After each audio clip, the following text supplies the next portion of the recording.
ಇತಿಹಾಸದ ಮರೆಯಲಾಗದ ಕರಾವಳಿಯ ವೀರವನಿತೆಯ ಕಥೆ ಇದು.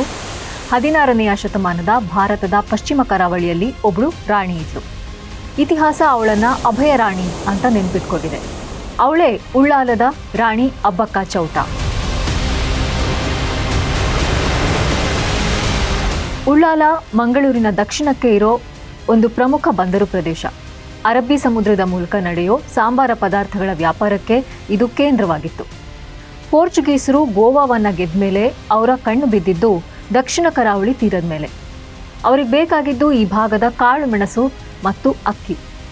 ಕ್ರಿಸ್ತಶಕ 1525ರಲ್ಲಿ ಪೋರ್ಚುಗೀಸರು ಮೊದಲನೇ ಸಲ ಉಳ್ಳಾಲದ ಬಂದರಿನ ಮೇಲೆ ದಾಳಿ ಮಾಡಿದರು. ಅಂದಿನಿಂದ ಸುಮಾರು 4 ದಶಕಗಳ ಕಾಲ ಅಬ್ಬಕ್ಕ ಅವರ ವಿರುದ್ಧ ನಿರಂತರವಾಗಿ ಹೋರಾಡಿದ್ಲು. ಅಬ್ಬಕ್ಕ ಹೆಸರಿಗಷ್ಟೇ ರಾಣಿಯಲ್ಲ, ಅವಳು ಯುದ್ಧ ತಂತ್ರದಲ್ಲಿ ನಿಪುಣೆ ಆಗಿದ್ಲು. ಸಮುದ್ರ ಮಾರ್ಗಗಳನ್ನು ಚೆನ್ನಾಗಿ ಬಲ್ಲವಳಾಗಿದ್ದ ಚಾಣಾಕ್ಷ ನಾಯಕಿ. ಅಬ್ಬಕ್ಕನ ಆಡಳಿತದ ವಿಶೇಷ ಅಂದರೆ ಅವಳ ಸೈನ್ಯದ ವೈವಿಧ್ಯತೆ. ಅವಳ ಸೈನ್ಯದಲ್ಲಿ ಬಿಲ್ಲುಗಾರರು, ಈಟಿಗಾರರು ಮತ್ತು ದಕ್ಷ ನೌಕಾದಳ ಇತ್ತು. ದಕ್ಷಿಣ ಕನ್ನಡದ ಮೊಗವೀರರು ಮತ್ತು ಮಾಪಿಳ್ಳೆ ಮುಸ್ಲಿಮರು ಅಬ್ಬಕ್ಕನ ನೌಕಾದಳದ ಬೆನ್ನೆಲುಬಾಗಿದ್ರು. ಮಲಬಾರಿನ ಕುಂಜಾಲಿ ಮರಕ್ಕಾರ್ ಸೈನ್ಯದ ಜೊತೆಗೂ ಅಬ್ಬಕ್ಕ ರಾಜತಾಂತ್ರಿಕ ಸಂಬಂಧ ಹೊಂದಿದ್ಲು. ಇಷ್ಟೆಲ್ಲ ಇದ್ದಿದ್ದು ರಾಜ್ಯದ ರಕ್ಷಣೆಯ ಉದ್ದೇಶಕ್ಕಾಗಿ ಮಾತ್ರ ಅಲ್ಲ, ಇದು ಪರಕೀಯರ ಕಾರ್ಟರ್ಸ್ ಅಥವಾ ಪರವಾನಗಿ ಪದ್ಧತಿಯ ವಿರುದ್ಧದ ನಡೆಯಾಗಿತ್ತು. ನಮ್ಮ ಮಣ್ಣಲ್ಲಿ ನಾವು ಬದುಕೋದಕ್ಕೆ, ಪರದೇಶಿಗಳಿಗೆ ಸುಂಕ ಕೊಡೋದಕ್ಕೆ ಅಬ್ಬಕ್ಕ ವಿರೋಧಿಸಿದ್ಲು. ತನ್ನ ಮಣ್ಣಿನ ಸಂಪತ್ತನ್ನು ಲೂಟಿ ಮಾಡೋದಕ್ಕೆ ಬಂದವರಿಗೆ ಅಬ್ಬಕ್ಕ ಸಿಂಹ ಸ್ವಪ್ನನೇ ಆಗಿದ್ಲು.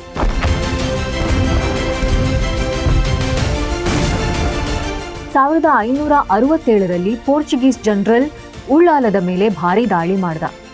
ಆಗ ರಾಣಿ ಅಬ್ಬಕ್ಕ ಕೋಟೆಯನ್ನ ಬಿಟ್ಟು ಹೋಗಬೇಕಾಯಿತು. ಆದರೆ ಅವಳು ಸೋಲೊಪ್ಪಲಿಲ್ಲ.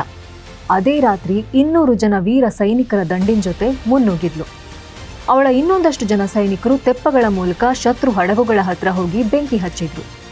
ಕುದುರೆ ಏರಿ ಬಂದ ಅಬ್ಬಕ್ಕನ ಕೈಯಲ್ಲಿ ಖಡ್ಗ ಇದೆ, ಕಣ್ಣಲ್ಲಿ ಕೆಂಡ. ಅಗ್ನಿ ಬಾಣಗಳ ಮಳೆಯನ್ನೇ ಅವಳು ಪೋರ್ಚುಗೀಸರ ವಿರುದ್ಧ ಸುರಿಸಿದ್ಲು. ಪೋರ್ಚುಗೀಸ್ ಜನರಲ್ ಮಸ್ಕರೇನಸ್ ಇದರಿಂದ ಬೆಚ್ಚಿಬಿದ್ದ. ಇಷ್ಟು ದೊಡ್ಡ ದಾಳಿಯನ್ನು ಅವನು ನಿರೀಕ್ಷೆ ಮಾಡಿರಲಿಲ್ಲ. ಒಬ್ಬ ಮಹಿಳೆ ಇಷ್ಟು ಸಮರ್ಥಳೆ ಅಂತ ಅವನು ಬೆರಗಾದ. ಆ ಹೋರಾಟದಲ್ಲಿ ಅಬ್ಬಕ್ಕ ಗೆದ್ದುಬಿಟ್ಲು. ಆಕೆ ಉತ್ತಮ ನಾಯಕಿಯಾಗಿ ಯಶಸ್ವಿಯಾದರೂ ಅಬ್ಬಕ್ಕನ ವೈಯಕ್ತಿಕ ಜೀವನದ ಬಿಕ್ಕಟ್ಟುಗಳು ಅವಳಿಗೆ ಬಹಳ ದೊಡ್ಡ ತೊಂದರೆಗಳನ್ನು ಕೊಟ್ಟವು. ಅವಳ ಕಷ್ಟಕ್ಕೆ ಕಾರಣ ಆದರೂ ಶತ್ರುಗಳಲ್ಲ, ಸ್ವತಃ ಅವಳ ಪತಿ. ಮಂಗಳೂರಿನ ಬಂಗ ಅರಸನಾಗಿದ್ದ ಅವಳ ಗಂಡ ಪೋರ್ಚುಗೀಸರ ಕೈ ಜೋಡಿಸ್ದ. ಅಬ್ಬಕ್ಕ ಸೆರೆಯಾದ್ಲು. ಸೆರೆಯಾದಾಗಲೂ ಅವಳ ಕಣ್ಣಲ್ಲಿ ಅಂಜಿಕೆ ಇರಲಿಲ್ಲ. ಸೆರೆಮನೆ ಒಳಗಿದ್ದಾಗಲೂ ಅವಳು ಹೇಳಿದ್ದು, ನನ್ನ ದೇಹವನ್ನಷ್ಟೇ ನೀವು ಬಂಧಿಸ್ಬೋದು, ನನ್ನ ಆತ್ಮವನ್ನಲ್ಲ, ನನ್ನ ಮಣ್ಣಿನ ಮೇಲಿನ ಪ್ರೀತಿಯನ್ನಲ್ಲ. ಭಾರತದ ಮಗಳಾಗಿ ಹುಟ್ಟಿದೆ, ಈ ಮಣ್ಣಿನಲ್ಲೇ ಒಂದಾಗ್ತೀನಿ.